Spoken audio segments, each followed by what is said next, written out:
On this episode of the Oklahoma Breakdown with Ikard and Lehman, presented by Riverwind Casino, we give you what we're watching for in OU-Tulane and learn a little more about the Green Wave from Maddy Hudak. Then we preview the best games in week 3 of college football, and we give you our winners and losers of the week. Please download and subscribe to the podcast, rate it 5 stars, and write us a good review. Follow the show on Twitter, Instagram, Facebook, and YouTube. Just search Oklahoma Breakdown on any of those, and you'll find us. All right, our man Michael Hosty will kick this thing off. It's time for the Oklahoma Breakdown. It's a beautiful Wednesday, September 11th, and you're listening to the Oklahoma Breakdown with Ikard and Lehman, presented by Riverwind Casino. Riverwind is Oklahoma City's premier casino experience, and there are so many reasons why Riverwind is consistently voted OKC's #1 casino, but it all starts with their amazing variety of gaming thrills and excitement. Riverwind's beautiful, award-winning environment plays host to more than 2,800 of the latest electronic games, with a huge selection of table games, including blackjack, blackjack match roulette, and Teddy's favorite, craps.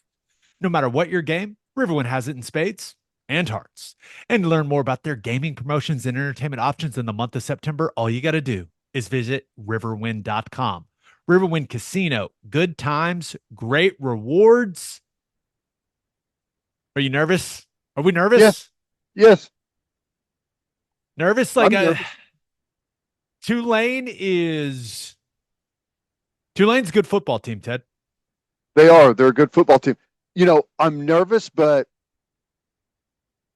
with what Tennessee looks like, I mean, it's almost a blessing in disguise because like we're about to step up to a team that looks as good as anyone in the country.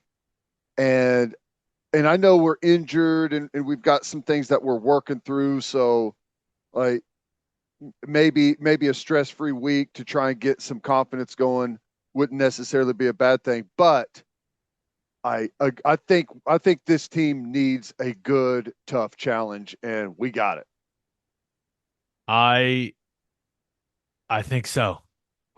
They look good on tape. Now, real quick before we dive into what we're watching for in OU Tulane, make sure you subscribe to our YouTube channel. We've got a new In the Weeds video up from the Houston game, breaking down a couple plays from that one. And also, when it makes sense, we're going to try to do some things we're going to call the In the Weeds interviews. And this week, our guy Dusty Dvorak's on the call for OU Tulane. So we kind of let Dusty break down what he's seen from OU up to this point and then talk a little OU Tulane. So that'll drop on Thursday night on our YouTube channel as well. So those will be more like an in-depth football conversations, or at least Yep. that's what we're aiming for, Ted. Yep. No, and it's good stuff too. I mean, I think people are really going to enjoy it. I don't think anyone associated with OU football is overlooking the Green Wave. No. That includes the coaches and players, clearly. And I think the fans. I think the fans understand that a good football team is coming to Norman on Saturday. This team is extremely well coached and they play hard. So, Ted, let's dive into it. What are you watching for from OU's defense against Tulane's offense? Yeah. Well, just speaking about us, we have been when you consider what we've seen in the past from our defense, the ramp up is the same as it's been. We started some of the previous years pretty vanilla base stuff, not a bunch of different fronts, and that's what we've seen so far through the first two games. Now, I think that I think this game is if it makes sense schematically against what Tulane does, I think you could see us doing a bunch of different stuff. You could see us get into the bear front a little bit more than we have. I think you could possibly see some odd stuff, some three-man front. If the situation calls for it, I think you'll see some more blitzes from some different angles, from different spots than we've seen so far. So as long as it all makes sense, I think that you'll have an expanded game plan for us against Tulane. We'll see. Now, Tulane's offense, and we've talked about it quite a bit. It's awesome. We love it. They do a bunch of really good things. The running concepts, inside zone, outside zone, and they are really good at outside zone. They'll run toss on the perimeter as well. And Gabe, I know you could speak to it. Their offensive line, they're not a overly big or imposing group, but they can all run and they come off the football and play with speed. Jadre Hurst, their left guard, number 56. He's one of my favorite players I've seen this year on either side of the ball. He would start for Oklahoma. And he's listed at 6'2", 293. There's no way he's 6'2". He maybe is 6 feet tall. But that dude will absolutely get after you. Yep. And that's how the thing that their offensive line does, and I've talked about this a lot on here, is they come off the rock, man. Mm-hmm. They swing. They come off the rock with velocity and violence. They've got a great variety in their run game. And yeah, sometimes they come off the ball and they swing and miss. Mm-hmm. It happens, but they, each and every time they're coming off the football, they are coming off fast and with violent intentions. And it's fun to watch, man. I enjoy it. It's fun to watch on tape. Yeah, yeah, and the scheme is really good. And I guess before we get into any more of the scheme, I should probably break down some of the personnel or talk about some of the personnel. The quarterback, Mensa, young, but he is athletic. He throws a good ball down the field. He has had a couple of mistakes that were costly in the Kansas State game. You can't avoid that, but the talent is there. This guy could turn your lights out in the running game and in the passing game, the deep ball stuff, and they do a really good job, as we'll get into, putting him in some good positions. Their main back, Mekhi Hughes, number 21, I think he's excellent. He was a just under 1,400 yard rusher last year, and he's off to a great start. 28 for 128 and a touchdown against Kansas State. I mean, he's over his career, he averages almost 6.5 yards a carry. The kid is really good, and they've got a great scheme. Mario Williams, we know him. He can absolutely fly. He's at wide receiver. He's off to a really good start. Fleming is their other wide receiver. They like him a lot. He's really good. I mean, if you look at it, Mario Williams right now averaging 25 yards of reception. Fleming averaging 24 yards of reception. And then to tie into that, they're tied in Alex Bauman, a really good player. He can run.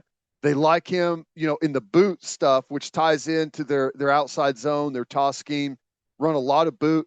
You'll see him on a bunch of over routes, off the play action, deep over routes, trying to outrun those backers. He's a mismatch, and it actually, like, what he does kind of ties into what's been, like, if you're picking weaknesses of our defense so far this year, he's the guy to watch. The middle part of the field, the middle area, taking advantage of linebackers and safeties in underneath coverage. Looking at in Bauman is 87. Yeah. He is blocking is not his strength, but he can really run. Yeah. For a guy that size. And you can say that about their entire skill group. Fleming, number 1, Williams, number 4, Brown, number 5, Bauman, number 87. They all can absolutely run. This is by far the fastest group of skill guys that Oklahoma has seen. What's the fastest offense? I mean, their skill guys are fast, but their offensive line plays fast. Their quarterback is fast. The whole the operation of what they do is fast. And I mean, I know people know, but they just put up 500 yards of offense on Kansas State. So this is a really good group. Now, to get in what they do, and we mentioned Bauman, the tight end, He's their move guy. The other tight end is usually on the line. They do a ton of 12 personnel stuff. Um, I mentioned they'll run inside zone, but what they really like is they like the outside zone, and they'll do it either, handing it or toss. It's very similar how they do that. Um, they like the gap scheme stuff, a lot of power. You'll get some counter, um, but they build the play action off of it really well. You'll get the outside zone, and then you'll get boot, and they're really good at running the boot. Traditional boot. You'll have, big fake on the outside zone, quarterback boots. You'll have the flat route, and you'll have the comeback on the outside, and then you'll get the late secondary flat leak out if possible. And the quarterback is fast. So this boot, the outside zone stresses you because they have a lot of success with it. And then the boot, oh my gosh, it's boot. The over routes are going to stress you. And then if you do a good job covering all of that, the quarterback can pull it down. And then now we're in a scramble out in space to come try and tackle a really good athlete in Mensa if he pulls it down. It's a really good scheme. I love it. This is what I would do if I was an offensive coordinator. A lot of stuff like this. And they'll run, I may have mentioned this, they'll run the naked boot as well, to where they got no protection. It's just he's running on the backside completely naked, and he'll pull it down and run with it as well. They build the play action off of their running game really good, and they push the ball down the field on the deep over routes. I loved this early in the game. They ran this little series of plays, which I thought was awesome. They started off with a toss sweep, and you'll see this in outside zone. You'll see it in toss. The offensive line is so fast going laterally. They're flying off the ball, and it stresses the linebackers. They have to run like crazy, because if your gap is right here and on the snap, those guys are turning and they are running and flying. You've got to get, like, your gap is moving at a high rate of speed. You have to turn and run and get out there. So you're stressed thinking about that all the time. So they start off with toss, right? They get everyone running, the safeties, the linebackers, everyone's running. And Kansas State does a good job. It only gets a yard or two. And then they come back, 12 personnel. They line up, they've got the two tight ends, step off, motion across, and they run power.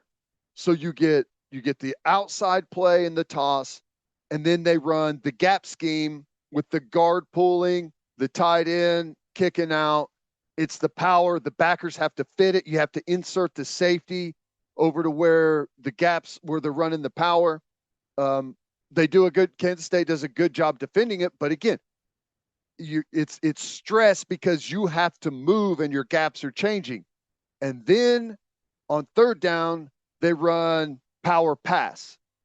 Kansas State comes up, similar formation. They run the tight end over.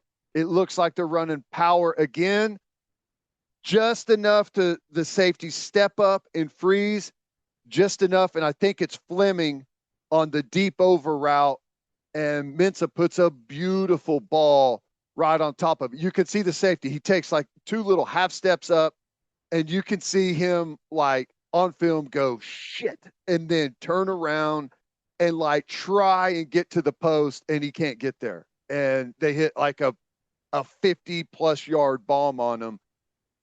I love that stretch of plays.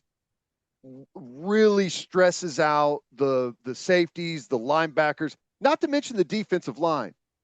You want to slow down a defensive line from coming off the football straight up the field and trying to get to the rush and get to the quarterback. Make those dudes run laterally. I mentioned this with you. It doesn't matter if they snap the ball on the far hash, the middle of the field. When they run toss or outside zone, it is everything ends up outside the numbers on the whole other end. And I'm not just talking about the football. I'm talking about offensive line, tight ends, everyone. There's so much movement in their offense, and it's so fast. This is by far the biggest test that we've had, and it ain't close. Doesn't mean we can't play well against it. And I think there's some things about our defense that, like, we're going to be good on the edge. I really like our edge players. They're going to be tested with contain all day long. Our big defensive tackles, Gabe, and I'd like to hear what you think about this. This is going to be a tough test for them. They're made for the gap scheme stuff. They're made for the doubles and the inside zone. I'm curious to see how they perform against a really good, reaching, fast outside zone team. Yeah, I'm interested as well. I do think Jaden Jackson has shown some really impressive lateral quickness. Mm-hmm. I agree. I think he's going to be a guy that, he's going to be hard to reach. Dominic Williams, I'm not sure. Right? Yeah, we're about to find out. Mm-hmm.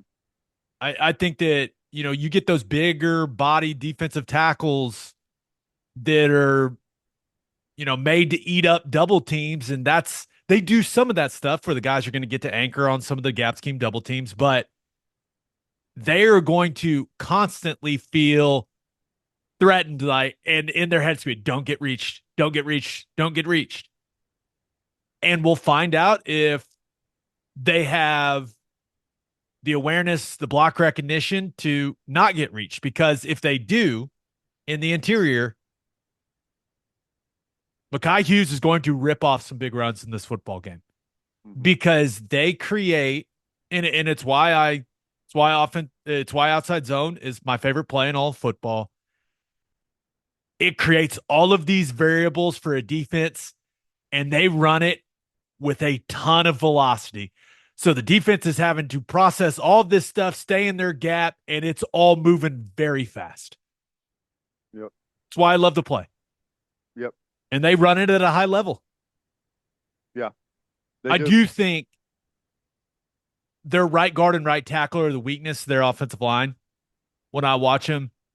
And I could see Stutzman and Kip Lewis early in this football game going, let's just spike this thing and let's see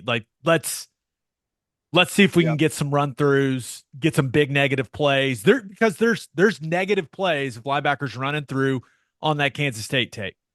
And I think with Stutzman's ability, his play recognition, and Kip Lewis is just his speed and his decisiveness. I think both of those guys can make some big negative plays in this game. Yeah. And but then there's the boot. Then there's the boot. I don't know how we're going to play it, but one of the things that I liked as a linebacker whenever we played outside zone teams, if you've got good personnel on the defensive line, is get reached. I don't mind it as a linebacker. If they're going hard outside zone and you can't get there and you want to go back door and get up the field really quickly, I don't mind that at all, because it can define it and I can go make you right really fast. And sometimes you just tell a guy gap it and they'll just fly up the field. Don't worry about their gap at all. And it can really mess up the front side. And as a backer, you can fit off of it and there's a big gaping hole there to go make a play. What's hard is when a guy's like turning and running sideways, trying not to get reached. And it's like, is he going to get there? Is he not? Like, you're trying to wait to see if he can get there, and it makes everything soft. The key, though, when you have guys that I always called it want to go back door, let's be real, they're taking the easy way out. Mm-hmm. You have to have the quickness to get up the field and then get flat. Yeah. And does Dominic Williams have that type of quickness? I don't know. That seems like a perfect way of approaching the outside zone stuff for a guy like Grayson Halton. Yep. But you are taking some risk if you just say, hey, just get reached. Yeah. Because this offensive line, like, their combinations are good, and if they're getting a free run up to the second level, I mean, that just puts your linebackers, it puts them in a bad position. Like, yes, Mhm. Stutzman and Kip Lewis are really, really good, especially Stutzman, but I mean, you got a 295, 300-pound guy running at you untouched, can make it. I mean, I don't care how good you are, man. It can make things difficult. Yeah. Yeah. Well, I mean, either win or don't like don't be on the verge of winning or on the verge of losing the whole time because that makes everything really difficult. But all of that to say, it's a great scheme with dangerous skill position players.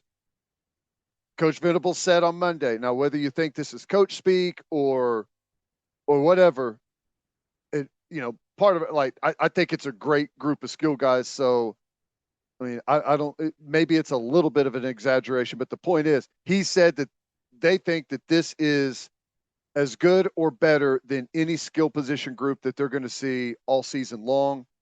Um, like, whatever you think about that doesn't matter. Just know that they're all really good. So this is going to be a really good challenge, and our defense needs to play really well. Anything else? What you're watching for from OU's defense against Tulane's offense? I don't think so. Where's Mensa going to be playing quarterback next year?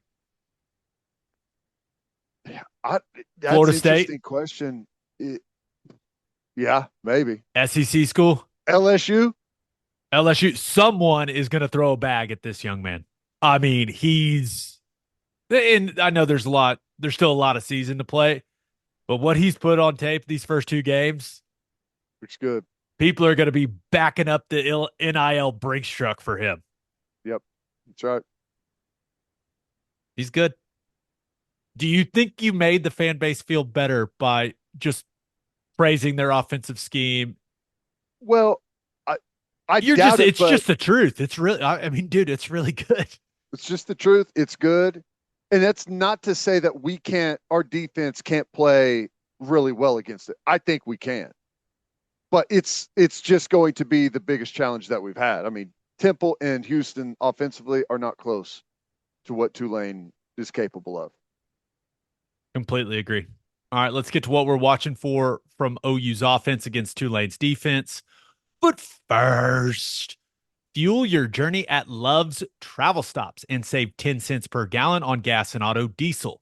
Just download the Love's Connect app today. It takes just seconds to unlock savings when you scan your barcode in the app at the pump.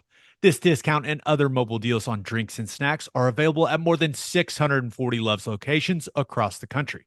Before your next trip, download the Love's Connect app, your guide to savings on the road. A lot of things are changing for OU football heading into the SEC, but one thing is remaining the same, the football. Go to biggameusa.com/breakdown to order the official game ball of the Oklahoma Sooners, the Nike Vapor Elite, exclusively from Big Game Football Factory, is the only authentic football that OU will use on game day. It's got the OU and SEC logos on it and is the perfect gift for any Sooner fan. Each ball comes with a certificate of authenticity to certify the football received was commissioned and created to the specifications requested by the Sooners. Go to biggameusa.com/breakdown and order yours today. And we're brought to you by Simple Modern, the Oklahoma-owned drinkware company that is now the official drinkware partner of the Oklahoma Sooners. And listen to this, Simple Modern is creating unique, exclusive in-game drinkware, which will be new at every home game. Grab your never-before-seen OU Sooners refillable, reusable cups at OU's concessions all season long. All season long. It's going to be every game, from what I understand. That's a lot of cups. Yes, it They're not is. messing around. And with Like it. 10% of all Simple Modern profits going to charity, many right here in Oklahoma, you'll also know you're helping Oklahomans off the field as well. Simple Modern, good everywhere. Things to watch for OU's offense against Houston's defense. So Tulane's defense, excuse me. Tulane's defense is actually structurally similar to what we saw from Houston last week. And there's some fusion between those two staffs, obviously Right. with Willie Fritz being there last season. But whether you want to call it 4-2-5 personnel or 3-3-5 personnel, They line up similarly to what you saw from Houston a week ago. They seem to prefer the odd spacing, right? Head up on the center, head up on the tackles, and then a stand up outside linebacker type who their stand up outside linebacker is 275 pounds, Whew, number 9. And he big boy. moves very well in coverage for a guy that weighs 275 pounds. But so there's going to be 4 men along the line of scrimmage, and they can kick into an even front very easily. When I watch the defense, I think the strength of their defense is up the middle, interior defensive line, and their linebackers. And when you think about how OU's offense has struggled, I know it may sound strange to say I think OU can score some points against Tulane. It's not going to be easy, but Kansas State does a lot of things similarly that OU wants to do offensively, and they executed it, and they scored some points. And right now, I think Jackson Arnold is ahead as a quarterback than Avery Johnson for Kansas State. I think if we're willing to get a little more variety going in the run game, I think you can find some creases in the run game. And I think there are shots to be taken down the field. And I think OU can score some points on this defense. Some run game thoughts. I'm just hoping we see it expand a little more. We have not seen them run counter hardly at all. I have to imagine with how little production they've gotten from the inside zone stuff that I'll be shocked if we don't see some more counter in this game. And I would also like to see some more concepts that get the ball to the edges of the defense. I do think we've seen the 12 personnel stuff with Jake Roberts and Bauer Sharp. Those guys have to block at a high level, but you should be able to find success in the run game in 12 personnel. When you look at what Tulane does defensively, when both tight ends are in the core, that it's a 3-4 defensive structure. Old school 3-4. And one of the reasons I think you can have success against that in 12 personnel is one of the outside linebacker positions is their nickel. If you can't run counter, if you can't run things at a nickel walked up in the line of scrimmage, we got big problems. Got to run it right at him. Mm-hmm. If that's how they want to play it, ruin that guy's day. Make him miserable. So K-State ran counter right at that guy. And they ran counter in 12 personnel and had a couple of huge runs on that. And it was really interesting. Instead of pulling the backside guard, they actually pulled the center as the first puller on counter and being the kick out guy. And then wrap that backside tight end as the second puller. Do you like that? It looked really good with the head up guy on the center. Yeah, it makes things easy. Yeah. The angles are good and the timing synced up really well for Kansas State. So we'll see how much I continue to believe this team is going to play quite a bit in 12 personnel because they like Sharp and they like Roberts and the health situation currently at wide receiver. You got to be able to get some of the run game going out of that 12 personnel grouping. Looking at what Tulane's defense did against Kansas State, like Kansas State had a successful day running the ball. And I know this may shock you. You want to take a guess what play they had, other than counter, what play they had some success running? Kansas State against Tulane? You want to guess? Tell me. Our core inside zone play that hasn't worked at all. So it can be done, though. We're going to see it. It can be done. There is a subtle difference that I think makes a massive difference. They're blocking it the same up front. Inside footwork on the front side, kind of trying to cave the back side. But the thing that Kansas State did was their back was even and offset with Avery Johnson and came across when he received the handoff, he pressed it front side before he cut back. And the linebackers had to just move. Yep. And if the linebackers didn't move, they do it with there's a lot of patience from the running back, which I like sometimes and don't like sometimes. But they would do it was a very measured pace from the running back, and he could almost see everything develop and then hit it front side or cut it back. And Yep. they had success running it. And the only difference was instead of pouring it downhill dive style like we do, they were offset and kind of patient, pressing it a little bit front side and then letting the running back use his vision and be an athlete. Well, used to see if this can make sense on a podcast. Used to, whenever you had a quarterback under center and you had a back in the dot and someone was running inside zone, the back's footwork is open, like shoulders turn, like almost to the sideline, get the ball, and then downhill, and then looking to maybe go backside. Outside zone, like it looks like you would think he's starting off as outside zone. And outside zone was just kind of almost like at a 45-degree angle. And that is so you get the backers see the wide turn of the shoulders to get them to move, and then you pour it downhill. And how we do it, as you were pointing out, is like more like a dive, right? It's shoulders are square, just coming straight downhill. Correct. Has not been terribly effective up to this point. Right. So we'll see. One, and this is pretty in the weeds, but one formation to keep an eye out for. Southeastern Louisiana used it 3 or 4 times, 11 personnel, tied in line to the right. So ball's on the left hash. Tied in line to the right. Also trips wide receivers out to the right. Back in the backfield, offset to the right. So basically, as a defense, what you view that as 5 by none? Yeah. It's end over.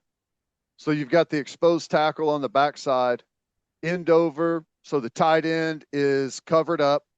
There's a wide receiver in the trips formation outside that's going to be on the ball. And it just depends where they put that guy on the ball. And you'll see him on the snap. If it's a pass play, he's the guy that usually backs up and does like a little arc. But yeah, I don't know. I like it. And we actually we lined up in Endover. Now it was when we were in 13 personnel with the 3 tight ends out there. We did some Endover stuff. So I mean, we've done it in the past. I mean, yeah, I'd like to see us expand on it. Well, Tulane lines up very strangely to that formation. Yeah. They remember, balls on the left hash, tied into the right, trips wide receivers to the right, back, quarterback in the gun, back offset to the right. Tulane, and there were 3 or 4 snaps of it in that game. Tulane keeps a corner and a safety and an outside linebacker into the boundary in that look. Mm-hmm. There's a lot of bodies into the boundary. And I love run game out of that formation. I like counter to the boundary. You're just creating a one-on-one with the safety with the back. I like inside zone. I like the inside zone play to the boundary. I like QB sweep to the field, right? Running back is the lead blocker. I like speed option to the field. I like one back power to the field. It's like they keep almost an extra 2 or 2.5 guys to the exposed tackle on the backside. I sent you a picture of it and said, hey, am I crazy or is this a wild way to line up to this formation? Yeah. It's like they keep the regular 3-man surface on the inside. They're over the inside eye of both tackles and then a head up nose. But it's like there's no adjustment on I don't know. It's interesting. the way that they have shown to line up to it up to this point, the angles in the run game are great. And if you run it well out of that formation, depending on like the Mike will kind of be an apex player at times. He'll scoot a little closer to the box at times. If you make him come into the core, all of a sudden you're looking out to the right and you've got 3-over-3 to the field. Mm-hmm. And you can run all kinds of route combinations when that's when that's the scenario. Yeah. So No, we'll I see. agree. We'll see if they get to it, but it just Tulane lines up to it strange, and I would love to see Seth Luttrell and Joe John Finley see if that's how they're going to continue to line up to it. Some pass game thoughts. Continue to believe 12 personnel is going to be a big part of this offense.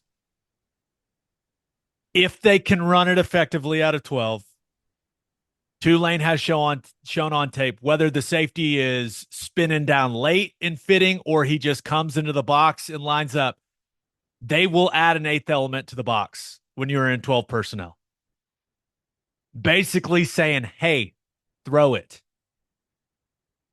And if that happens, whether it's Brennan Thompson, Deion Burks, like you have to take shots down the field if you're in 12 and you're getting an 8-man box. Those guys, you have to go win. And they haven't, Jackson Norman has not been able to connect on a lot of those. This game would be a great place for that to start happening. Yeah. Yeah. We've got to be able to, like, this whole thing needs to work together, running and passing game, obviously.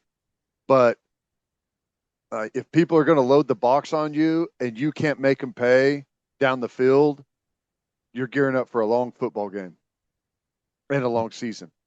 No doubt. One guy in the secondary for Tulane, I think that the Sooners can target is number 32, Bailey Despainey.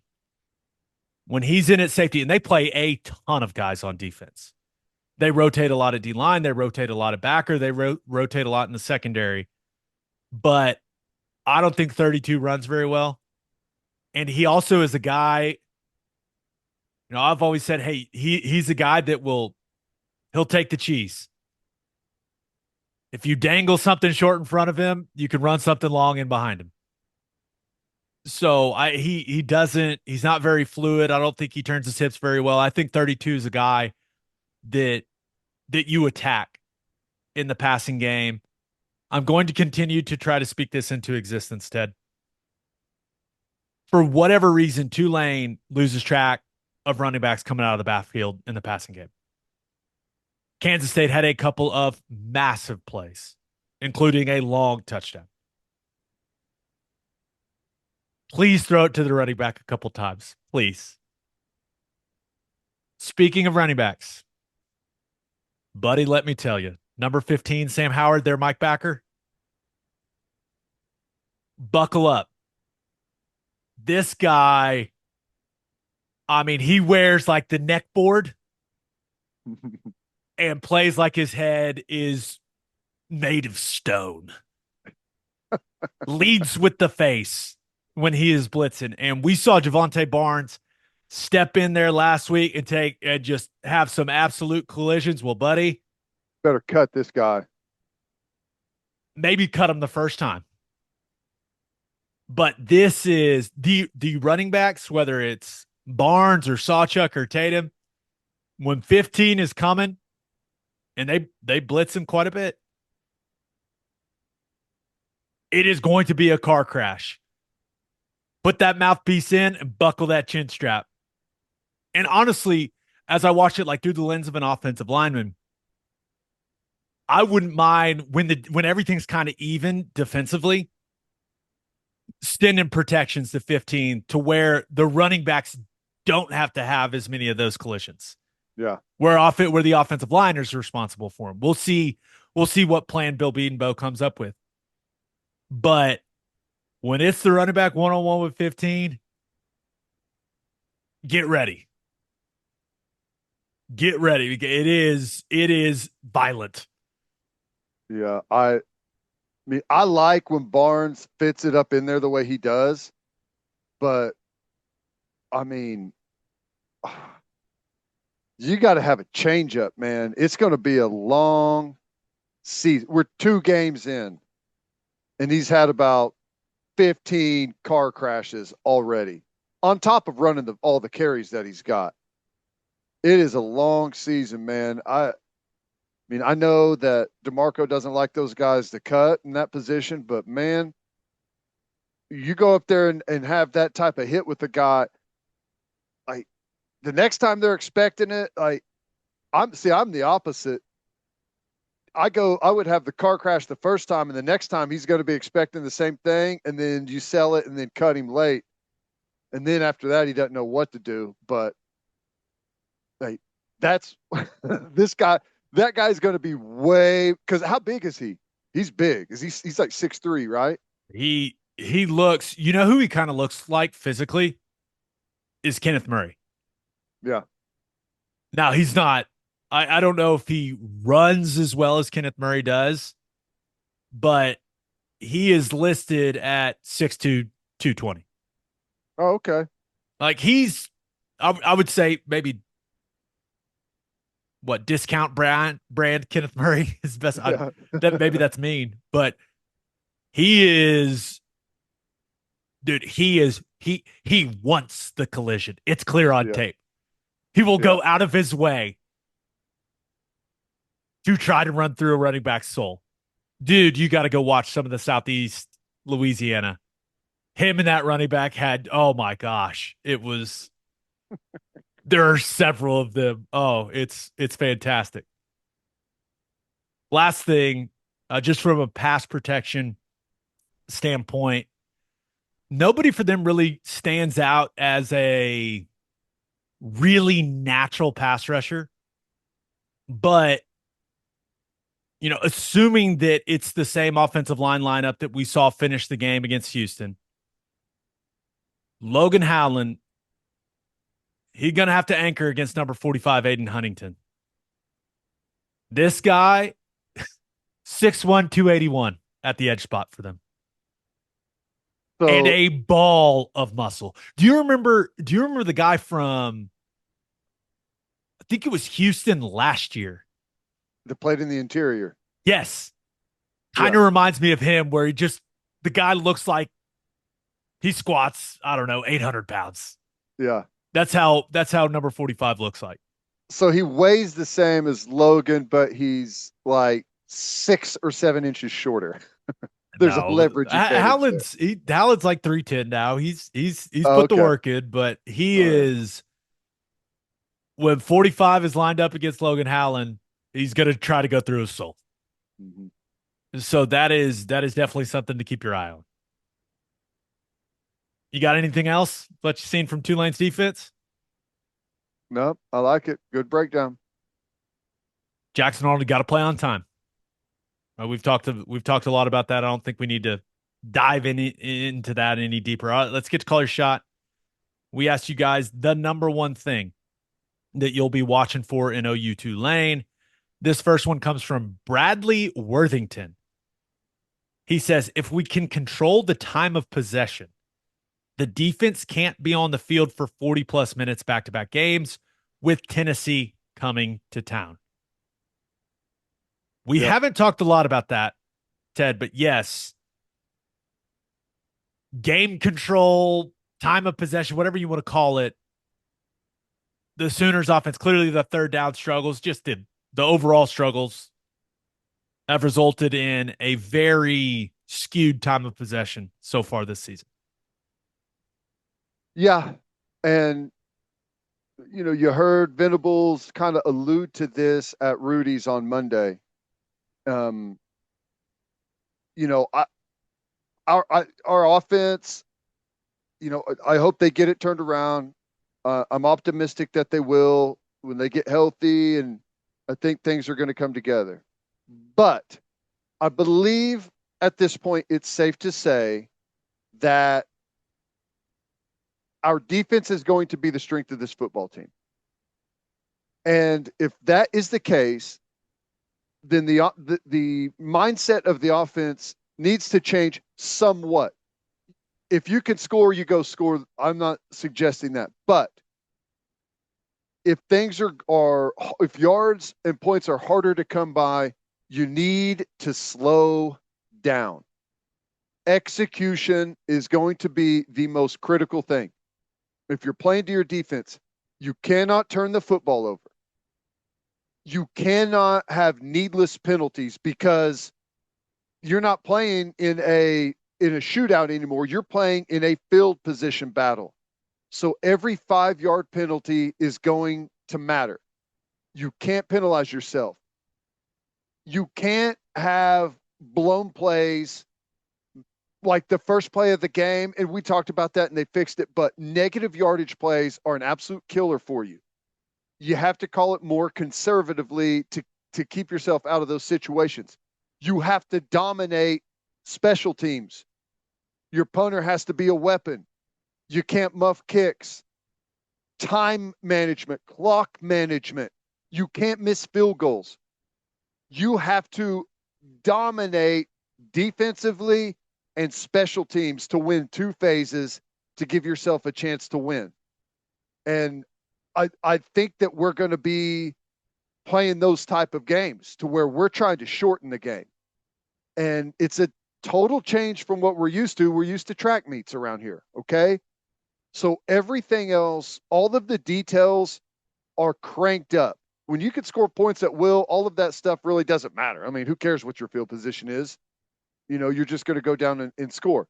So all of the other stuff matters more. Like I said, time management, clock management, timeout management.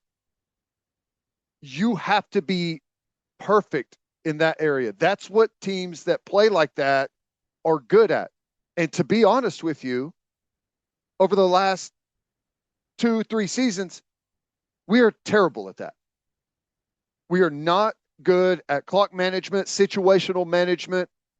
We were better in week 1. We lost the middle 8 in week 2. Wasn't good, missed a field goal. We didn't lose any punts, but it was it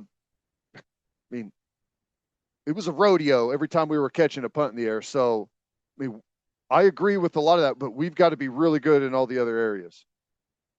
No doubt. I think that was a perfect summation. Well done. Oh, Way to go. All right, let's appreciate it. learn a little bit more about the Green Wave from Maddy Hudak. But first, All you tailgaters, listen up. We are now officially in the premium conference of college football, and you expect a premium product on the field and on the grill. That's why you need Didier Ranch's steak burgers to take your tailgate to the next level.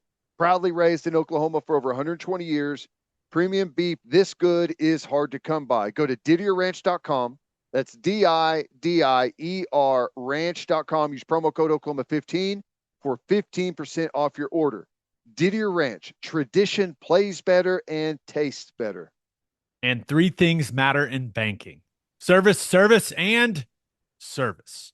And First Fidelity Bank's commitment to exceptional service is more than a promise, it's their foundation. FFB has been by your side for over a century, and they're honored to be a part of your journey. Banking isn't about where you've been, it's about where you're headed. Open an account at an award-winning bank today at ffb.com. At First Fidelity Bank, we go where you go.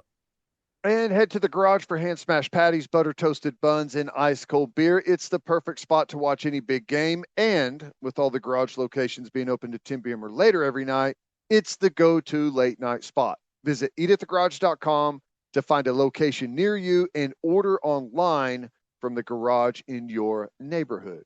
All right, here is Tulane's sideline reporter, Maddy Hudak. It is our pleasure to be joined by the sideline reporter for Tulane football. She also writes about the Green Wave for this little thing called Sports Illustrated. Maddy Hudak is in the house. Maddy, how we doing? I'm doing well. As a hurricane's coming in, it feels just like Oklahoma game week in 2021. Oh boy.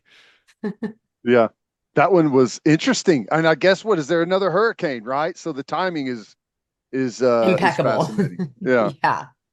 Let's start on the offensive side of the ball with the Green Wave. Just how good is Darian Mensah? Listen, I have covered now. This is my second quarterback competition. I covered the Saints one, trying to find the successor to Drew Brees. And the biggest takeaway from that one was there really didn't feel like there was a winner of that competition at any point in time. And when you have to get all the way to preseason to kind of let something decide that, it doesn't feel that great. That was kind of how the beginning of the quarterback competition was starting to feel for Tulane. Just neither Ty Thompson or Kai Horton was really stacking any days. And you keep hearing, about Darian Mensah that there's just something about him. And really, the second he started taking reps with the first team, it was true. And that was something Michael Pratt had told John Summerall when he had called him for a meeting when they were meeting at the Military Bowl, that kid Mensah just has something about him. And he took him under his wing. He mentored him as a true freshman last year. And you can really see how much he emulates him. But I don't think anyone was really expecting how well he played against Kansas State. It was a coverage that gave Michael Pratt a lot of trouble as a passer in 2022, which was his third year as a quarterback at the college level. For that to be Darian Mensah's second college start ever, he's really just blown us all away. Well, and he's got a great cast of characters to work with. Coach Venables said the other night that, when you look ahead at the schedule that we play and it's brutal, he says that this skill position group is as good or better than anyone they're going to play, with Hughes, Mario Williams. Is it Bowman, the tight? Is that how you say his name? Bowman, the tight end? I think it's Bauman. Bauman. Yeah. The group is excellent, and they're already off to a hot start, it looks like. Yeah, I think everyone was expecting a really conservative type game plan against Kansas State. Just thinking back to the last time Tulane beat them, it was primarily Michael Pratt running the ball. Tajay Spears, he was just having a bad start to the year. And so it was kind of a boring way to win that game, unless you're a defense person, which I am very much so. But just the creative play calling, you can really see how much skill they have at a lot of different areas where Mario Williams, he's definitely been that strong receiver for the first two games. But Dante Fleming, he was kind of the star of camp. He didn't have a very good opening game, but to see him really come on against Kansas State, that was really good to see. But Alex Bauman, I think, has been a little bit of a surprise, just because he had hernia surgery back in April. And quite honestly, he had chicken legs back then. It was really fascinating to see him come back under this new strength coach and have a completely different body type by the time fall camp starts. He looks a lot more like an NFL type tight end body type, had broader stature. It really stuck out. And he's just really been a red zone threat these first couple of games. Joe Craddock, our offensive coordinator, he was a tight ends coach at UAB, and they had a really successful 2-year run under him. And he had said that was something he wanted to go back to. So to have all that skill and not even be talking about Mekhi Hughes at this point yet, it really bodes well for Tulane's this season. Absolutely. When you get an American Athletic Conference team matched up with an SEC team, the conversation is usually, hey, can they hold up at the line of scrimmage? What have you seen from Tulane's offensive line up to this point? And do you think they can hold up at the line of scrimmage in this football game? I think they can and they need to, because that's really where these competitions against Power Five schools kind of start and end for me. I go all the way back to Tulane's Ole Miss loss in 2021, which was my first season as a sideline reporter. I could hear the mismatch of size on the field. And it was also made a lot worse by the fact that we were on, day 28 of that Hurricane Ida evacuation. They had been eating Subway sandwiches and Uber Eats for like 30 days at that point and working out with free weights from, like a Planet Fitness. It was really, really not good conditions to go play an SEC school at all. And I could still hear, like I said, the sounds to this day. The second time we played Ole Miss, that's where I feel the conversation completely changed last season. And where Tulane, I think, got a lot of respect was their ability to compete in the trenches. And that's really what I think allowed them to dominate that game. And they did largely that against Kansas State. I would like to see, obviously, Darian Mensah as a quarterback be protected a little more. I also think that as a redshirt freshman and having a little bit of Michael Pratt in him, for better or for worse, just trying for every second to kind of win the game rather than just, throw the ball away, maybe not take an ill-timed sack or allow that to turn into a fumble recovery. Those are all things that he'll learn from. But overall, I think the pass rush for Tulane definitely could be better on the defensive side of the ball, but their ability to get 342 passing yards and have a 100-yard rushing game for Mekhi Hughes against a Big 12 defensive line, I think really bodes well for them. I probably should have started with this, but Willie Fritz did an awesome job there in building that program obviously left, went to Houston, and it's a new regime. What have you seen from the carryover roster wise, and also just kind of the mentality of the football? It, Obviously, the transition has gone well. Like, how have the players bought into that whole new system? It's a complete buy-in. It's been incredibly fascinating to watch. It feels as if John Summerall has been here so much longer than he has. And what I really think that comes down to is just the situation when Willie Fritz left wasn't, really great with what was going on of trying to bring over players. And I think just the way he handled that as Tulane's coach really showed that, he was the right guy for the job. But we wouldn't be having any of these conversations. We wouldn't be talking about John Summerall if Willie Fritz and the guys here hadn't left the legacy that they did and it made this a destination that John Summerall wants to come to, that he can recruit these guys to. But a lot of the guys that have stayed have just talked about how quickly their friendships have really come across with all these guys. And a lot of that is due to John Summerall really kind of making them go out of their comfort zone. And I remember in spring, they would all kind of stand up after practice. They were paired with kind of another guy from a random position group. And Josh Rumatich, one of our veteran linemen, said this is the closest he's ever really felt with his team. And, you hear kind of what are a team's core values. And sometimes I think it can get to be a little bit of a cliche sometimes, but they keep saying it's attitude, toughness, discipline, and love. And the love sticks out more than anything else. I think this is one of the closer teams I've really seen for them. But to go through the quarterback competition the way that they did and the attitude of all of those guys throughout that, it's really been fascinating to see them completely buy into these core values. And I don't think that they performed the way they did last weekend, like without that buy-in being team wide. Looking at the Green Waves defense through these first couple games, what do you think has been the strength of the defense? The linebackers, which I think is just a little surprising when you looked at kind of the personnel that they brought in on the defensive line and the fact that Jesus Machado, for all of the injury luck Tulane's had at linebacker the last couple of seasons, the person that's come in for them has been just as good. They lost Corey Platt in the season opener last season to South Alabama. That's where Tyler Grubbs came in, became the starter, and never really looked back, opposite Jesus Machado, who then goes down in the Military Bowl. And then they bring in a really strong leader in Sam Howard from an FCS program, but he's the same size as Dorian Williams, and he was out the Sam program. Howard has to have a head made of concrete.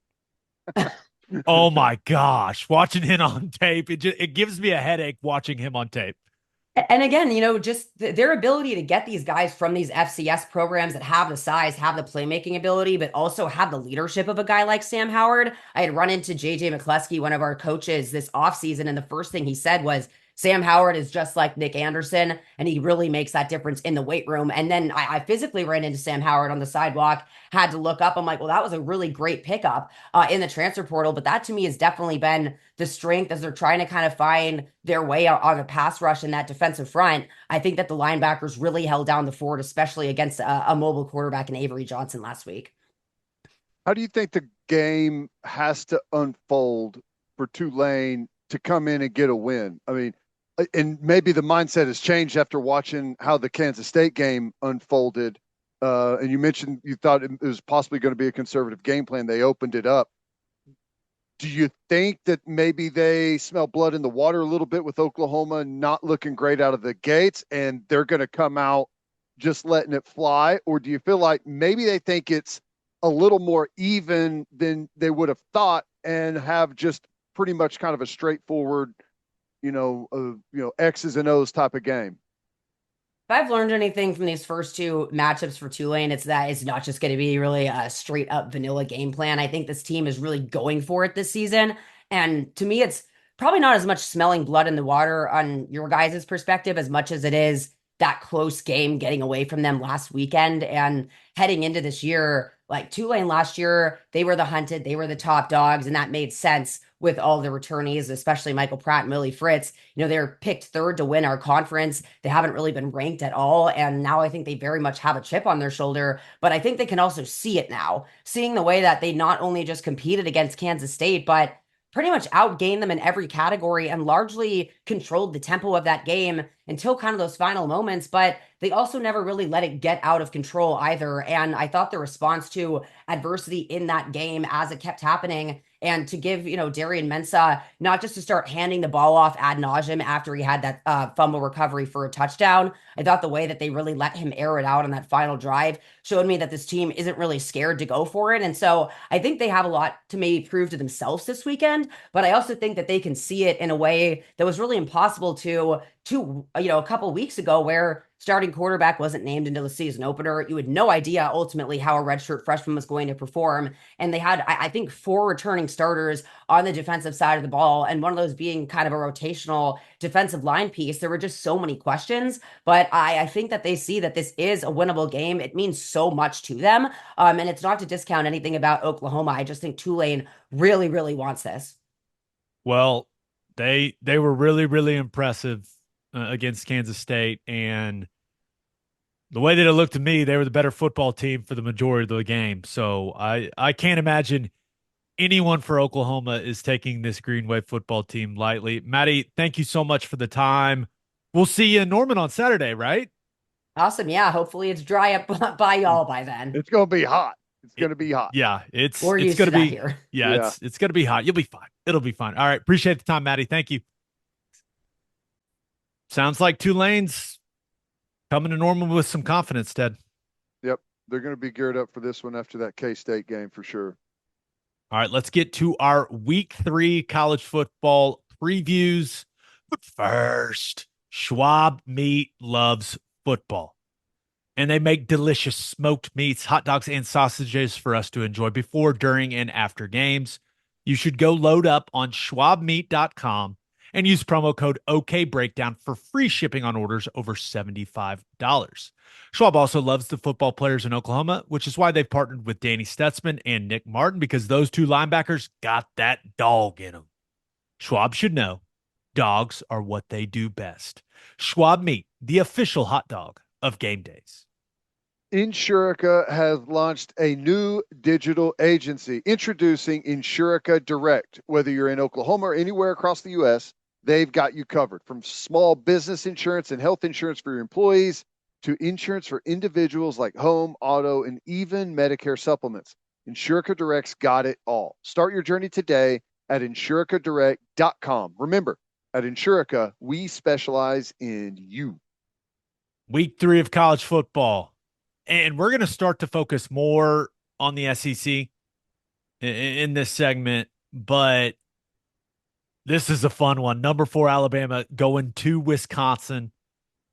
This will be 11 a.m. on Fox. Bama is currently a 16-point favorite in this football game. Ted, I can only imagine how crazy this atmosphere at Camp Randall is going to be. Wisconsin fans, that is a group of people that I don't think will have any issue getting lubricated for the early kick. No. And, Alabama, they're off to a good start. I think expected for Alabama, and it's not like they've had trouble, but I mean, it's expected for them with the new coach, new system, to not be roaring out of the gates, all right, and look like the machine that they've been in years past. But they've looked good. The thing is rarely has Alabama played like true road game non-conference stuff. I mean, this is kind of a rarity for them. Most of them are like the neutral site deal and stuff like that. So they're going out of their territory to play Wisconsin. Going to be an awesome matchup. It's another like uniform game that's going to be really cool. Going to be a big time atmosphere. And, let's be honest. Fickle is waiting for a big win to kind of, I mean, he hasn't blown anyone away so far with his tenure at Wisconsin. When he left Cincinnati and took that Wisconsin job, maybe it was a bit of surprise with how good he had that going. They're looking okay, but it hasn't like taken off yet. They haven't had like a roaring start to the season either, but they've handled their first 2 weeks opponent. They're going to be letting it all out against Alabama on Saturday, and I'm curious to see what they've got. Their offense That it continues to be the weakness of the football team. Mm-hmm. And they've gone to a completely different philosophy offensively. Remember, they're running an offense rooted in the air raid at Wisconsin, and it has not been, just hadn't been very explosive. It hasn't looked the way that I think they thought it was going to look. And now they've got Tyler Van Dyke at quarterback. And the thing that I think will determine this game is, can Wisconsin produce explosive plays in the passing game? I know when you think about Wisconsin offense, you always think about the rushing attack, but Mm-hmm. Bama's secondary continues to be leaky. I think when you look at their entire football team, the argument can be made that the secondary is the most vulnerable part of the football team. Mm-hmm. Wisconsin, Van Dyke, they've got to connect on some big plays in the passing game, because Bama's secondary, they've just had some issues just cutting guys loose in the back end. And this is an Alabama team that was, I mean, it was 14-13 going into the fourth quarter against USF. Yeah. That final score is very misleading as to how close that football game was. And I don't trust Wisconsin's offense to score enough points to win the game. But if you're giving me 16 points, Yeah. it's awfully interesting. Like, it doesn't take, I don't think you have to go through some crazy scenario in your head where this is a 7-point game in the fourth quarter. Right. Yeah. And I think that's kind of what you alluded to, I think, is probably, what I expect the game plan for Wisconsin to be. Try and hit on some explosive plays, and they're going to have to be big time plays that you can score on. And I expect their defense to do pretty good against Alabama. I think they're still Milroe has not. I mean, these first couple games, he doesn't look like he became a polished passer in the offseason. It's, if you were to, if you had your pick, Milroe would not be who you would pick to run DeBoer's offense. I mean, it's a pass centered offense, accuracy, pushing the ball down the field, high completion percentage.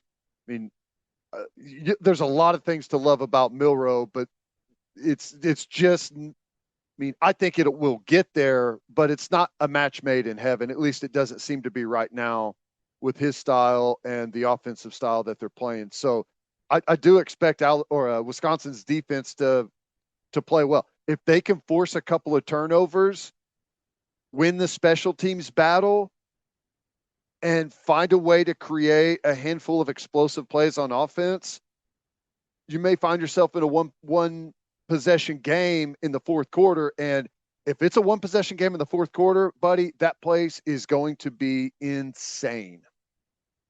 If they can just force a couple field goals, yeah, I don't know if they can score enough points to win, but if I had to bet on the game, I think I'd take the points just because that's more fun.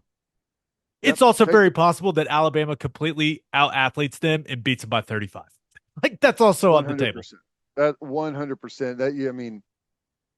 That, I think a lot of people in college football, like the fans out there, I'd like to see a good game where it's undecided going into the fourth quarter, where, like I said, you got a possession, or maybe you're down 10, something like that. If you're Wisconsin, just to see how Alabama can answer the call on the road out of their region. Like, this is, they typically don't travel this far for non-conference games. Yeah, they did the home and home with Texas, which was awesome, but Wisconsin's, that's up there. That's up there north, man. Yeah, it's a different world. We'll see. It should be a fun one. All right, on to the next game. Number 16 LSU travels to Columbia to take on the red-hot South Carolina Gamecocks. 11 a.m. on ABC. LSU currently a 7-point road favorite. Speaking of wild environments. Yes. This place is going to be breathing fire after what South Carolina did to Kentucky in Lexington last week. And LSU it kind of feels like they're walking into a bit of a hornet's nest right here. But I think the key to the game is, can LSU run the football? I think one of the, I don't want to call it one of, no, maybe it is one of the bigger surprises in college football through the first couple weeks is LSU's inability to run the rock with that offensive line. I think that's one of the most surprising things to me. And remember, in the opener they struggled to run it efficiently against USC, and I know they lost John Emery with the ACL, but they couldn't get Josh Williams or Caleb Jackson going against nickels last week. So is all of a sudden it going to come together against that South Carolina defensive line that looks legit? No, I don't think it is. Is it as simple as, hey, Garrett Nussmeier, go win us the football game. Go sling that thing. Yeah. I was personally surprised that LSU was a 7-point favorite in this game. I thought it was going to be way closer, maybe even a pick 'em. But I expected like LSU 2.5, something like that. Touchdown favorite, I think, is interesting. And I'm curious to see what you think. With the struggles of the offensive line the first two games, it's starting to make me think, are they really as good as advertised, or did an insane Heisman Trophy winning quarterback make everything look good? I think with what we've seen through two games, you have to lean towards, hey, Daniels was just incredible. Yeah. I'll tell you, and you are what you put on tape. That's and right. They can't get the run game going at all. I watched the USC game at home with some friends and family. LSU ran a crack toss out on the perimeter, the big first round tackle, swinging out to the perimeter, gets his ass stoned by a safety. And I was like, I mean, and it wasn't out of nowhere. Like he came down, he like throttled down, was a little scared, and took one on the chin. And I was like, man, I did not expect that. So, not to put everything on one play, that's what kind of got me started with that thought process. Are you saying that LSU's offensive line, they're on your fraud radar? I smelled a little. I was like, okay. This smells a little fraudulent to you? Something fishy going on there. And then we'll monitor the situation. Yeah. And it's worth monitoring, Ed. This is the week to monitor it, buddy, because South Carolina has a unit up front. They made Brock Vandagriff's life absolutely miserable last week. Yeah. That dude did not have a chance. They embarrassed Kentucky's offensive line, and I cannot wait to watch Dylan Stewart, who is the most ridiculous true freshman I can recall in quite some time. I cannot wait to watch him go against these tackles for LSU. Does he have the best dip you've ever seen? He's him and Myles Garrett. Yeah, it's who crazy, I played with in man. Cleveland. Like that's. I mean, he's 6'6" and he touches the ground with it, man. Nice. I guess Von Miller's way up there as well. Yeah. But yeah, we'll see if Lenora Sellers has not blown me away as a passer. Yeah. But LSU secondary has been bad for a while now. So can they get some things going in the throw game? I cannot wait for this game. I'm with you, man. I was really surprised when I saw LSU as a full touchdown favorite in this game. and maybe it's a little there's a little bit of bias towards Beamer because I am rooting for South Carolina in this game. We don't hide that. We have him on the podcast every single year. He's the best. I I I mean, this is upset alert if I've ever seen one. Things are not looking good in LSU and South Carolina. I mean, I think they've found their personality as a football team. And I don't know what the fan base thought coming into the year, but there's going to be some energy in that stadium, buddy. I I think that with what they've displayed defensively so far, especially along the defensive front, I mean, it looks like they could be one of the surprise teams in college football. If you are dominating the point of attack like they did against Kentucky, and it's not like Kentucky's got a bunch of slappies, man. No. That's if you control the line of scrimmage like that defensively, you give yourself a chance each and every week. Now, hey, maybe Kyron Lacy just runs by him and he's got 200 yards receiving and he scores 2 or 3 touchdowns. You go, okay, they couldn't cover that guy, but right. I don't know. I think this is going to be a great game, and I hope that I just want to be entertained. I hope it's a great game. I want to start a GoFundMe for Dylan Stewart with the goal of reaching $10 million. And the coaches don't have to I know you can't, I will start tampering myself. like that's the type of player. He is incredible. I have to imagine that they've already started, and he was a really highly recruited guy, right? I think he was like the number 1 edge guy in his class. But I have to imagine they've just started building a wall around him. Figuratively, maybe literally, but I have to imagine those negotiations are already taking place with this representation. Like, you're not going anywhere. We will do whatever you ask. Because he's a game changer, man. He is. I mean, he looks like one of the best edge players, maybe the best edge player in college football, and he's what, 18? Yeah, and when I saw him in week 1, I was like, oh man, he looks great, young guy. Once he fills out, because he doesn't look. I mean, he looks tall and lean, but he's 250 pounds, 6'6", 250, as an 18-year-old. Crazy. Must be nice. Yeah. No kidding. All right, last game I want to hit. Number 24, Boston College. Look at Bill O'Brien already having Boston College in the top 25. Going to number 6, Missouri. Interesting kick time for this one. 11:45 a.m. on SEC Network. Missouri is currently a 17-point favorite. And the way that I see it, if Boston College is capable of dominating Florida State the way that they did, and I think we can all agree that Florida State is not the type of football team that we thought they were going to be this year so far. But if they can do that to Florida State, they're certainly capable of going on the road and making this one interesting against Missouri, right? No doubt. Yeah. I don't think there's any doubt. I mean, this is a chance to see.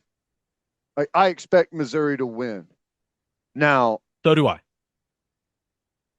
How do they win, and do they look legitimately like the number 6 team in the country? I think is really my question, because Boston College they are an all-around solid football team. They run the ball well. They've got a tough physical back. They're good on the line of scrimmage. They know their strengths. They know their weaknesses. They do a really good job of playing to that. So, I mean, if Missouri can win this game by 3 touchdowns, I think that will be a very impressive win. Going to be some entertaining quarterback play in this game. Yeah. Castellanos for BC is fun. Brady Cook from Missouri, like, both guys have great mobility. They'll take some chances pushing it down the field. Like, it should be a lot of fun to watch both of those guys in this one. But for Boston College, you have to stick to the formula. that, I mean, they played Duquesne last week, but Right. when you look at how they dominated that Florida State game, they ran the absolute hell out of the ball, Yes. controlled the line of scrimmage. They controlled the pace of the game. They had no turnovers. Yes. And I think they had one penalty in that game against Florida State.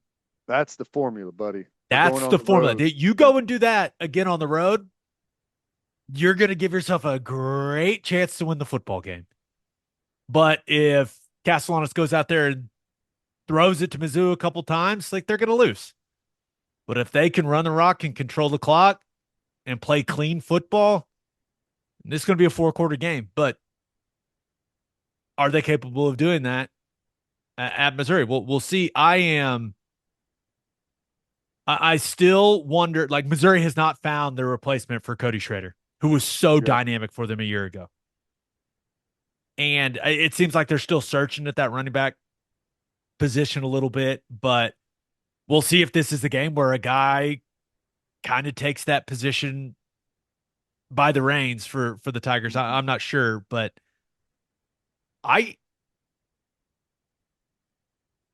does anyone have Missouri on upset alert here? Does Boston College just not have the juice? That's kind of where I'm at. Like they just don't have the skill guys to. Well, it's like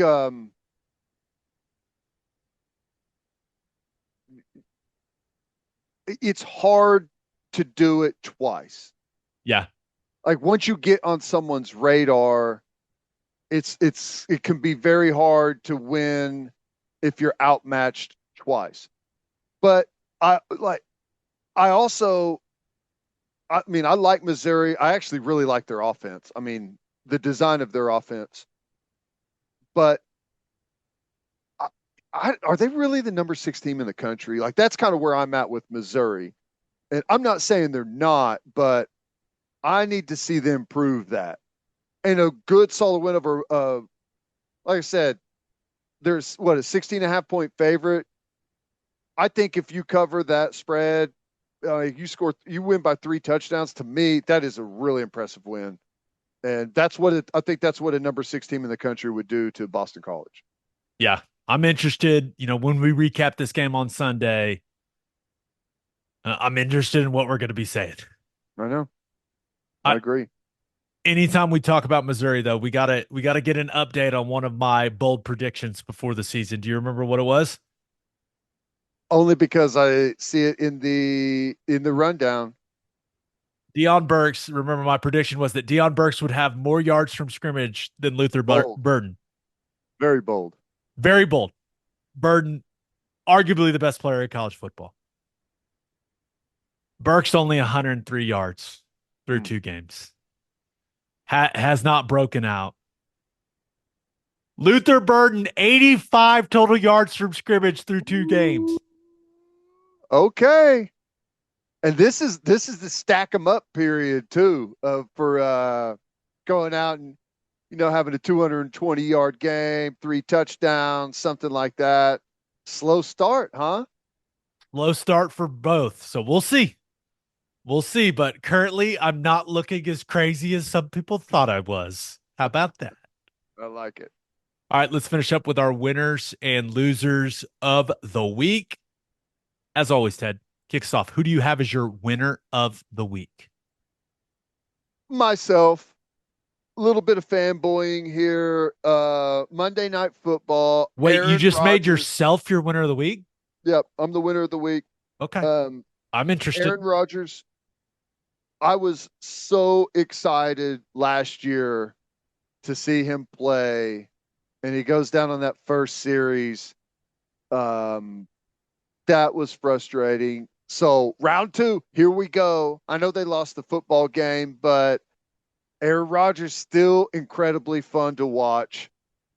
What some of the throws he made, just incredible stuff. He still got it. Can he stay healthy for an entire season? We'll see. I think that's going to be a challenge, but they got thrown up against a really good 49ers football team in the opener, but it was awesome to watch Aaron Rodgers again in the NFL. Great uniform matchup. Yeah. It was Yep. very, very aesthetically pleasing. But I thought he looked good. Yeah. San Francisco's offense. Oh boy. They're no big deal. Looked awesome without number one running back in the NFL. Still didn't look like they missed a beat. Yeah. Jordan Mason.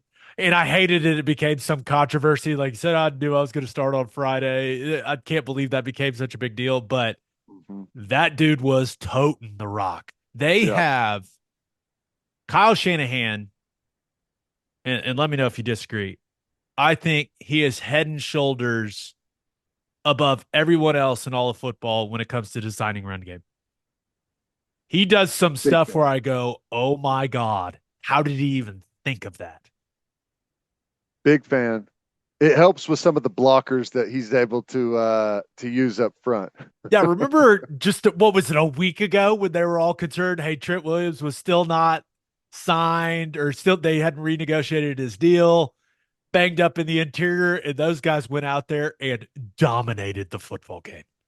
I think you could like I think you could go find Trent Williams in April, on vacation in Tahiti and be like, "Oh, hey, we need you to play left tackle in the most important football game of all time," and he could just walk out there and dominate. He's really good at football.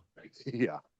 Going to Yes, the he Hall of is. Fame, no doubt. So you high on the Jets this season with the way that Rodgers looked in the opener? High on the Jets. I think that they could be scrapping for a wild card spot. I mean, we'll see how it all comes together. Um, Lazard. I mean, isn't that like the greatest thing ever to hitch yourself to one of the best quarterbacks of all time, just to make sure you're his go-to guy? Always going to have a job, right? Genius. It's genius. We I mean, loved him how? at Iowa State. Oh, I know. How much money has he made, Lazard and Randall Cobb? Just kind of pulling them all over the place. But um, I their defense is solid. We'll see. I mean, It's a really tough division. it's a tough division, but if Aaron Rodgers, if he can stay healthy for all 17 games, you're going to have a chance to make the playoffs, a really strong chance. No doubt. All right. Who do you have as your loser of the week? I had to go with Oklahoma State. They got the win over Arkansas, shockingly, right? Did you see the stat about teams that have been outgained by that much were like 338 and one, or it's happened like 338 times, and they were like 337 and one now after that game with Arkansas. It's just They crazy, they got outgained like 263 yards. crazy, crazy. Won the But football game. Hey, that's all that matters. that's all that matters. That's all that matters. Um, but they lost Collin Oliver, Mm. foot injury, and they said over a month that he's going to be out. I don't know exactly what it is. Midfoot sprain, something like that. Maybe an injury to the tendon on the bottom of the foot. I don't know what it is, but I think they're also down at backer a little bit. So not a good time right now to be, because they've got a really difficult schedule as well. They've got Tulsa this week, which uh the Fighting Kevin Wilsons, they're not going to go down lightly, but that you feel good about that Right. game. But then their next two after that, Utah comes to Stillwater and Utah looks legit. Mm-hmm. And then they go to Manhattan to take on Kansas State. Yeah. It's going to be tough. It's not a good month to be missing Collin Oliver. So they're going to be fighting through that. And, the defense expected to be a bit of a liability coming into the season. Offense was going to be really where they hang their hat. But, it's been tough getting Ollie Gordon going so far, which I guess was the case last season as well. But I don't know. They've got a difficult road ahead. Gave up 232 yards rushing to Arkansas and won the football game.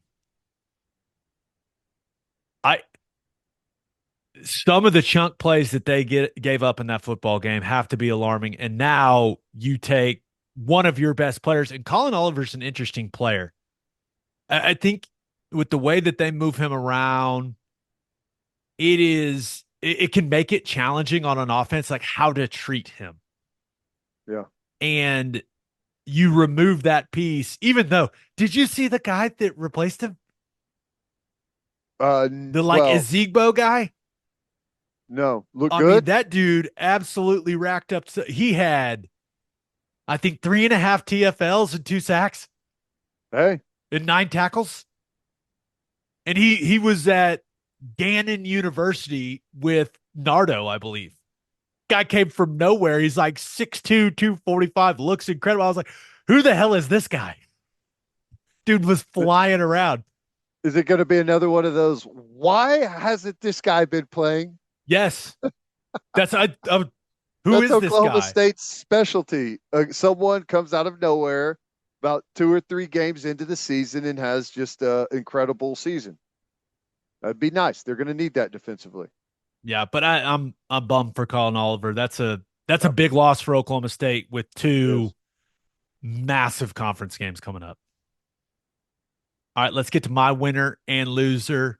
But first, dips out, people. It's out. Nicotine patches have taken over. Pouches. Did I say patches? Let's try that again. Dips out, people. Nicotine pouches Yes. have taken over. Pouches. And we know we've got some pouch users that listen to this podcast, which is why we'd like to introduce you to Lucy. Go to lucy.co. That's lucy.co and use promo code breakdown at checkout for 20% off your first order. That's lucy.co and use promo code breakdown. Lucy's pouches come in a variety of strengths from 4 milligrams. That's the ones I use out on the golf course. But I know some of you want to use the ones that are 12 milligrams because you're probably a little more hardcore than I am. Lucy also offers a variety of flavors, including classics like wintergreen and mint, but they also have some fun flavors like espresso, apple ice, and mango. Also, if pouches aren't your thing, Lucy's got gum as well. So why Lucy instead of Zen? It's simple. Lucy delivers to your house. You can even set up a subscription to get your favorites delivered every 30 days. Go to lucy.co and use promo code breakdown for 20% off your first order. Lucy products are for adults of legal age and every order is age verified. Warning, this product contains nicotine. Nicotine is an addictive chemical. Opolis And Reed. You've head got to Opolis. We're coming off Clothing. the rails. Oh my gosh. Head to opolisclothing.com for our podcast merchandise and the best OU gear out there. That's OPOLIS clothing.com. Use promo code TED, TED for 10% off. That's opolisclothing.com. Use promo code TED for 10% off. Buttery soft and 10% off. My winner of the week, and this is going to sound strange, Billy Napier, head coach of the Florida Gators. Follow me on this one. Okay. Could be a bit of a long walk. They got embarrassed in their opener. I mean, Miami went to the Swamp and smacked them around. I'm not sure if it was rock bottom for the program, but it was a miserable existence for Florida. Mm-hmm. That is not how you want to start a season, especially when you're coaching for your job. But something interesting happened in that game. And I'm not saying it's a good thing. As a guy that had a few too many concussions that he's comfortable with, I'm not saying it's a good thing that Graham Mertz got concussed in that game, but he did. And he was not able to play against Samford last week. Enters DJ Lagway. You got him out on the field if you're Billy Napier. He started the game last week against Samford. He looked awesome. Mm-hmm. And I know it's Samford, but the dude can absolutely spin it. He's got a ridiculous physical build. And would you look at who comes to town this week? Oh boy. The Texas A&M Aggies are coming to the Swamp on Saturday. And now Billy Napier, he was all coy about it. He would not commit to who is going to play quarterback for them in that football game. He'd probably say, hey, the plan is to play both Mertz and Lagway. Yeah, okay, man. You're insane if you don't start DJ Lagway. And the reason is simple. DJ Lagway going out there and showing that he has the potential to be an absolute superstar is the best way for Billy Napier to keep his job. The only way for Billy Napier to keep The his job. only way. And it That's is it. And you have the excuse that Mertz got knocked out with the concussion. You're trying to protect him, blah, blah, blah. No. You need DJ Lagway to go out there, and you need him to play well if you're Billy Napier. And this door has opened for you. You didn't have to do anything awkward. You didn't have to, bench Mertz and create that awkward situation in the locker room. It would be insane not to start DJ Lagway in this football game if you're Billy Napier. Yes. And I'm sure he's already made the decision. And this is not to say anything bad about Mertz, but you are not in a position at all. They've got a brutal schedule. Mertz, he's the guy you play if you're really good everywhere else. And you just need a guy to go out there, distribute the football, don't make critical mistakes. Just the coach's robot. They are not that good everywhere else. They've got a brutal schedule. You've got Lagway is the equalizer. He's going to put you on not necessarily a level playing field with who you're going up against, but he makes the type of plays that, gives you a chance week in, week out. Texas A&M this just tells you kind of where Florida's at as a program, is a 4-point favorite in that football game. And I think Lagway, it feels like it gives Billy Napier a second life there at Florida. And I'm just imagining Texas A&M fans, right? They were heartbroken. You lose that close one to Notre Dame. Great game. You're not happy, but you're not just like extremely discouraged. And then Notre Dame goes and loses to Northern Illinois. And now there's this opportunity for A&M fans where DJ Lagway comes out there. It looks like the second coming of Donovan McNabb. Yeah. It could create quite an interesting situation for people that root for the Aggies. Yeah. He's got a chance to be one of the big stories in college football.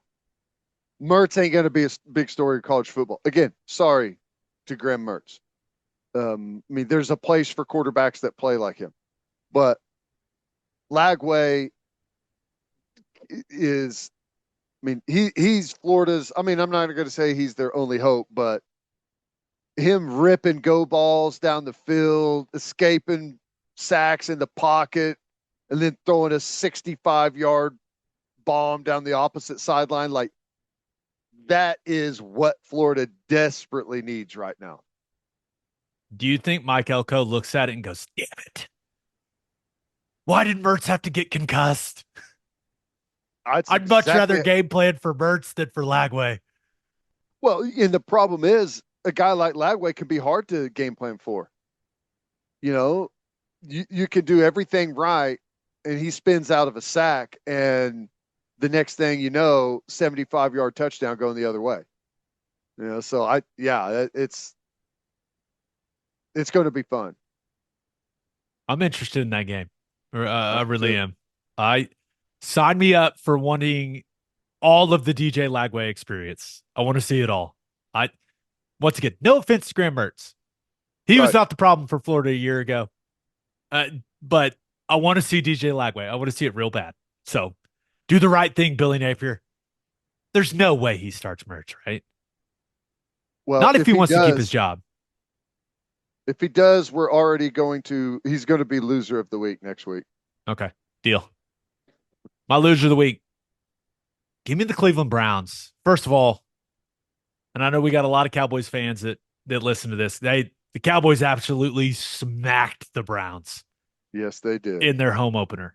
I mean, that football game was not close.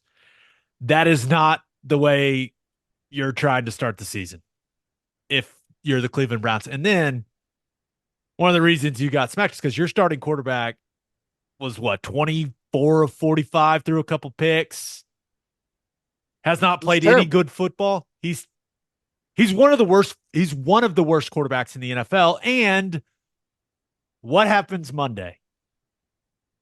He gets sued again. And these are serious, serious allegations. And the details are gross again. And it's just like all the allegations where all those lawsuits that he settled.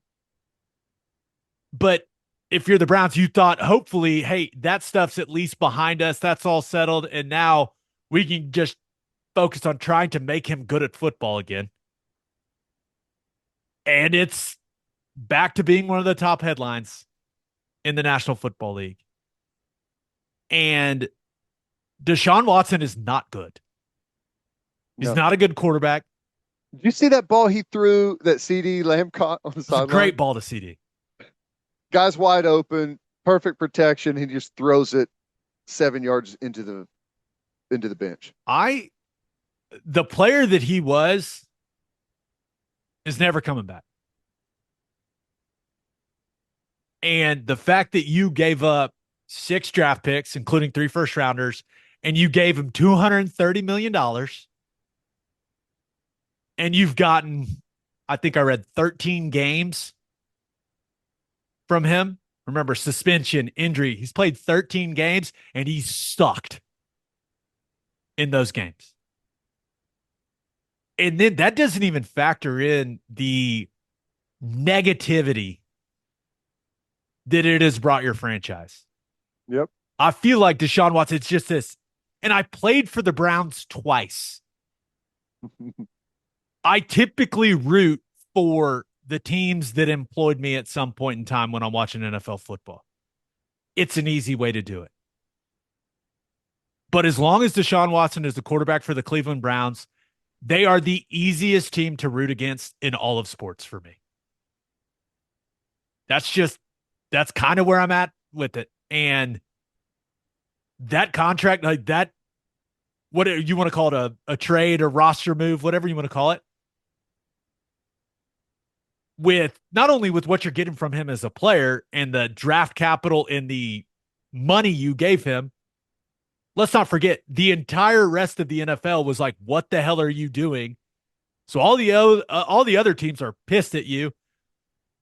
You brought this awkward situation that just looms over your franchise, and the guy sucks. And the guy that you picked him over is playing his ass off. There's also that. Baker Mayfield is the face of Tampa Bay, doing all this charity stuff. He's like, he is the easiest guy in the world to cheer for.